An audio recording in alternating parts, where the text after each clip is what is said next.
what a way to prepare. You're here in Malta. Have you been to Malta before? I did one show here before, and last year, which was a lot of fun, but for tonight I'm even more excited. You've got a big task of closing the show, and people like Hardwell and Afrojack have done that before. How does it feel to do that tonight?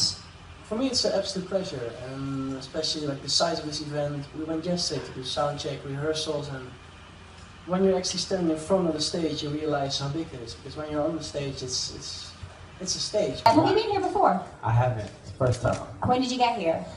Got here last night, unfortunately. So you haven't had a chance to see an awful lot so far? Yeah, absolutely nothing except my hotel room, actually. Oh, I saw the gym too. The gym was fly. It's a good gym. Yeah, you always know if it's a good place if the gym's good. Absolutely.